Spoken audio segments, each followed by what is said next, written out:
नमस्कार मित्रांनो, स्वागत आहे तुमचं पुन्हा एका नवीन प्रणय कथेमध्ये. तर मग चला आजच्या या भागाला सुरुवात करूयात. कॉलेज संपलं आणि मुलींची जशी लवकर लग्न होतात तशीच आमच्या घरच्यांनी पण मुलगा पाहायला सुरुवात केली. माझी एक चांगली जिगरी मैत्रीण होती तनुजा. तिचं लग्न माझ्या आधीच ठरलं.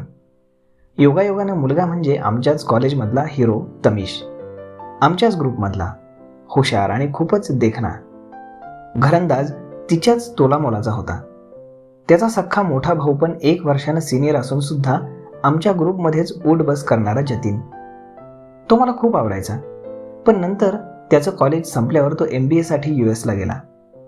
एव्हाना स्थळ पाहता पाहता कॉलेज संपून 1.5 वर्ष तर नक्कीच झालं होतं.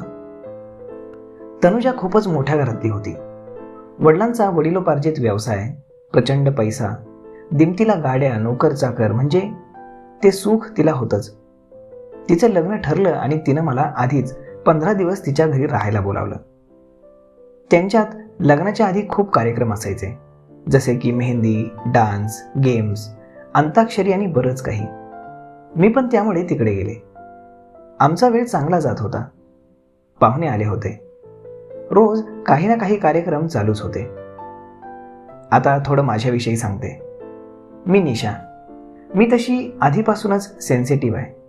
मी स्वतःला नेहमीच 4 चौघींपेक्षा सुंदर, सुडौल समजते आणि त्याचं कारणही तसेच आहे.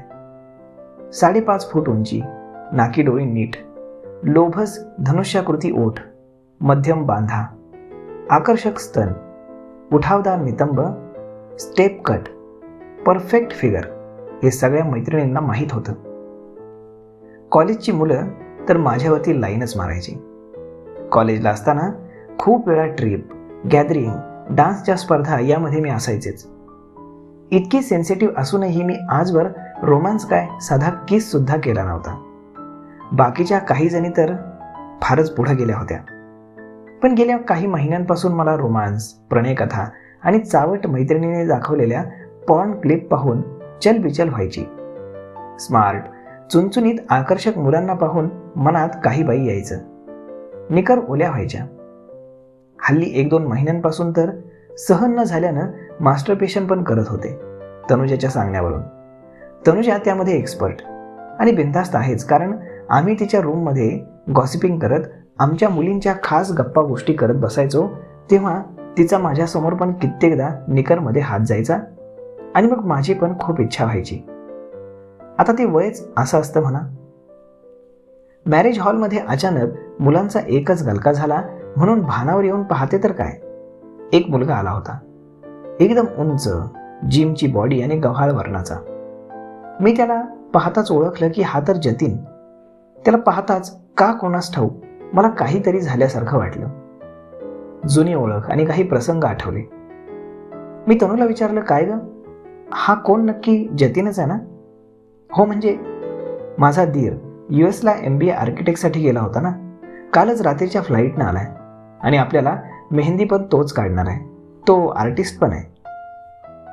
हे ऐकून मी मनोमन खुश झाले की मेहंदीच्या बहाण्यानं का होईना मला माझा हात त्याच्या हातात तरी देता येईल. पण मेहंदीसाठी अजून खूप वेळ होता. तोवर माझी आणि त्याची नव्यानं ओळखही झाली. इकडच्या आणि US मधल्या गप्पाही झाल्या. खूपच मोकळ्या स्वभावाचा होता तो. माझी आणि त्याची गट्टी तर अगदी लगेचच जमली.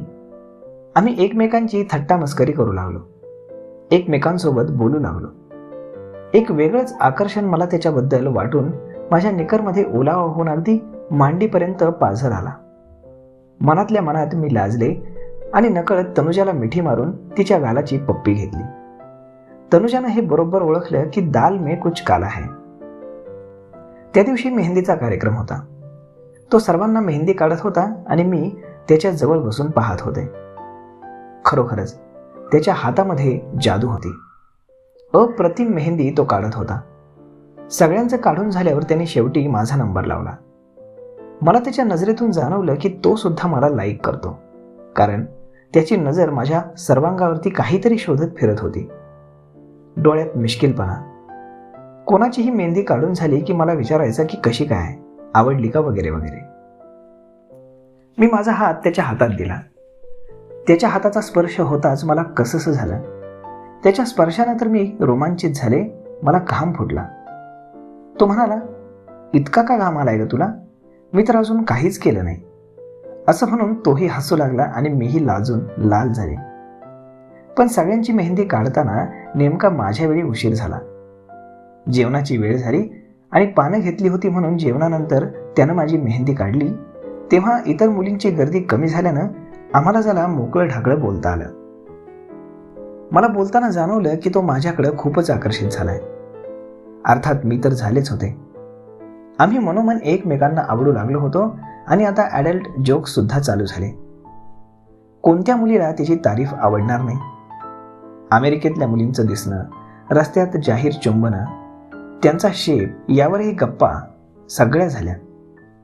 यंदा माझं पण लग्न करण्याचा विचार आहे घरच्यांचा, असं माझ्या डोळ्यात पाहून तो म्हणाला. आणि त्यावर मग आहे का कोणी मुलगी पाहिलेली, असा सहज मी प्रश्न केला. तेव्हा तो म्हणाला, इथे येईपर्यंत तरी कोणी पाहिली नव्हती, पण आत्ताच आली एक पाहण्यात, तिचं मत पाहून मग ठरवतो.